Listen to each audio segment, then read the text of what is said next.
क्या हुआ? हो गई तसल्ली? मिल गया सुकून?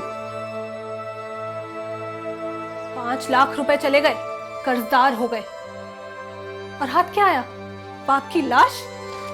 मरियम, तुम्हें कैसी बातें कर रही हो? वो मेरे अब्बू थे।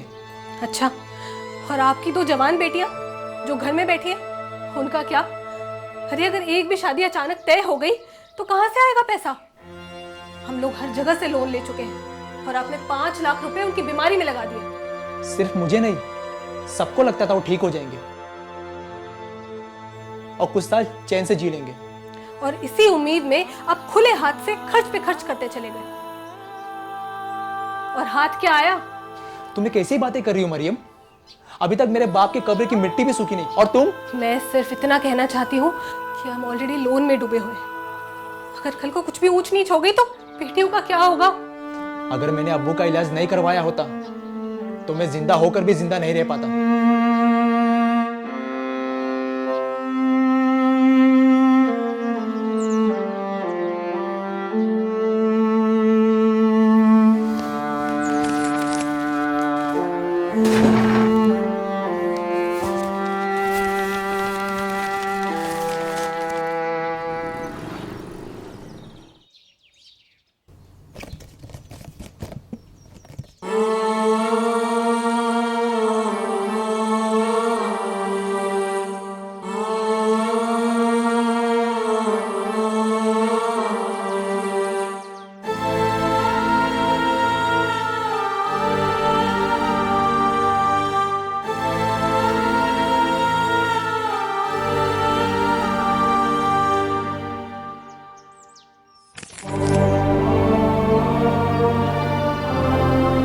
क्या लगता है आपको सिर्फ आपके कंधों पर माँ बाप का बोझ है कि आपके भाई बहन, उनकी कोई जिम्मेदारी नहीं? माँ बाप को कंधों पर ढोने का बोझ सिर्फ आपने अकेले ने ले रखा है। आप खुद को क्या श्रवण कुमार समझते हैं? बहन अपने घर की मरियम, और उनका पैसा उनके पति का है, और छोटा भाई, उसकी इतनी सैलरी नहीं है। और छोटे भाई की वाइफ, क्या वो जॉब नहीं करती? मतलब जॉब भी सिर्फ हम दोनों करें, और आपकी अम्मी का इलाज वो भी हम दोनों करें? आवाज नीचे करो मरियम, अम्मी सुन लेगी। तो अच्छा ही है ना, आखिर उन्हें भी तो पता चले कि उनके लाडले बेटे ने अपनी बेटियों के फ्यूचर की फिक्र करे बिना अपने बाप की कब्र में अपनी मेहनत के 5 लाख रुपए दफन कर दिए। मरियम धीरे बोलो, अम्मी भी बीमार है, कुछ तो उनका ख्याल करो। हाँ, अभी वो भी बाकी है, तो निकाल लीजिए कहीं और से कर्ज और लगा दीजिए माँ की बीमारी पर, और फिर वो भी। बकवास बंद करो मरियम। मुझे अपनी बेटियों की फिक्र है और अल्लाह हमारी मुश्किल आसान करेगा, लेकिन यही वक्त है माँ बाप की खिदमत का। तो कीजिए आप खिदमत, लीजिए आप दुआएं। मैं अपनी बेटियों को लेकर यहाँ से चली जाती हूँ। अरे थक गई हूँ, मैं थक गई हूँ।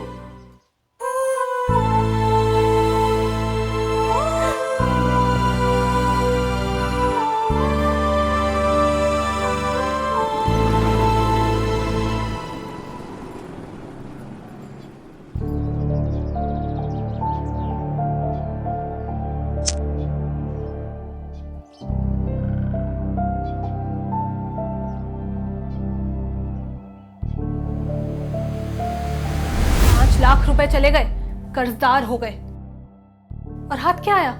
बाप की लाश। और आपकी 2 जवान बेटियां, अरे अगर एक भी शादी अचानक तय हो गई तो कहां से आएगा पैसा?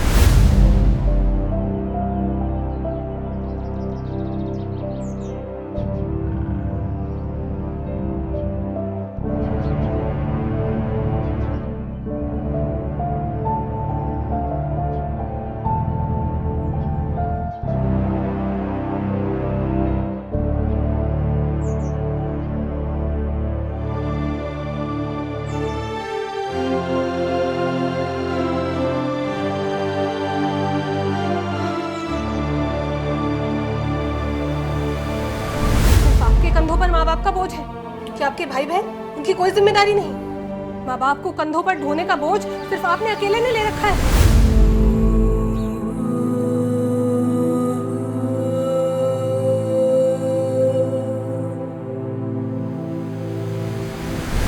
मतलब जॉब भी सिर्फ हम दोनों करें और आपकी अम्मी का इलाज वो भी हम दोनों करें।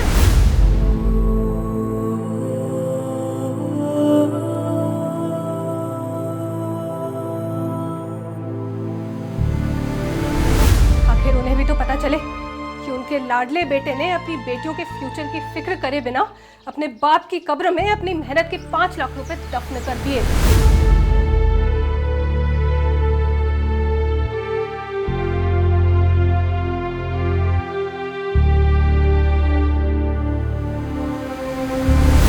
मैं अपनी बेटियों को लेकर यहाँ से चली जाती हूँ।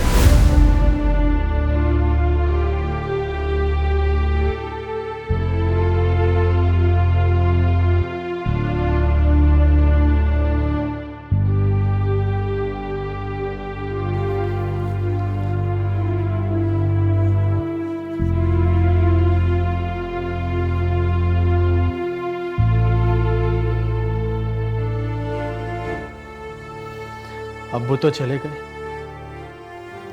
और मैं स्ट्रेस, लोन और गिल्ट के बीच जिंदा हूं या नहीं समझ नहीं आता। मरियम को समझाऊं या खुद चिल्ला चिल्ला कर रो। अब्बू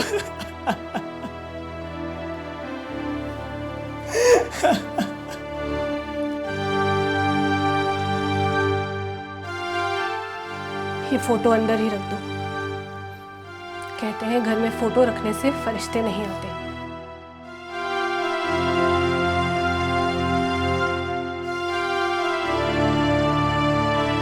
पानी लाना बेटा।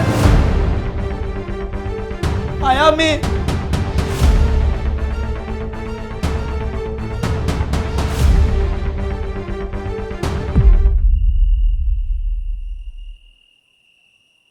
बहू, अरे बेटा बहू, बहू पानी लाना बेटा थोड़ा। पानी।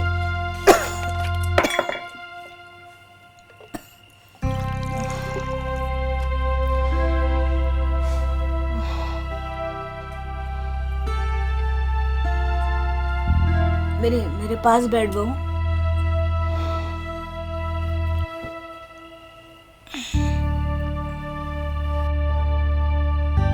अपने बेटियों की माँ बनने से पहले क्या तू हसन के हमसफर नहीं बनी थी? पर अम्मी, घर कैसे चलेगा? बेटा घर सिर्फ पैसों से नहीं चलता, प्यार से चलता है। और मुझे पता है तू क्या सोच रही है, और बेटा तेरी फिक्र भी जायज है, मगर हसन ने जो किया ना वो उसका फर्ज था। अगर वो ये सब नहीं करता तो क्या अपने बाप का चेहरा देख पाता? क्या उनसे नजरें मिला पाता? और अम्मी, हम क्या सिर्फ देने के लिए हैं? नहीं, तू देने के लिए नहीं है बेटा, तू तो उसका सहारा है। और आज तू उसका हाथ छोड़ देगी ना बेटा, तो वो टूट जाएगा, बिखर जाएगा, अंदर से भी और बाहर से भी। और एक बात, बीवी का ये रिश्ता है ना, बद्दुआ बन जाता है जब वो दुख में साथ छोड़ देती है। तुझे साथ नहीं छोड़ना चाहिए।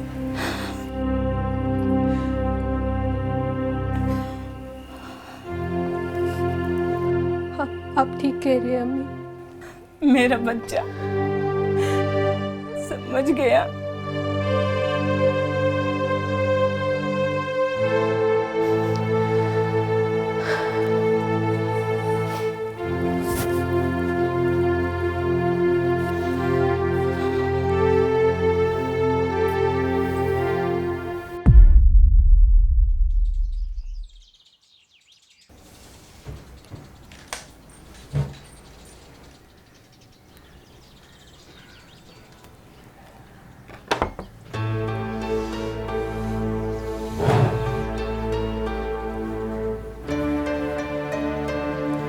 सुनिए, एक बात कहूँ, हम दोनों थक गए हैं, पर अगर साथ है तो थोड़ा सुकून मिल सकता है।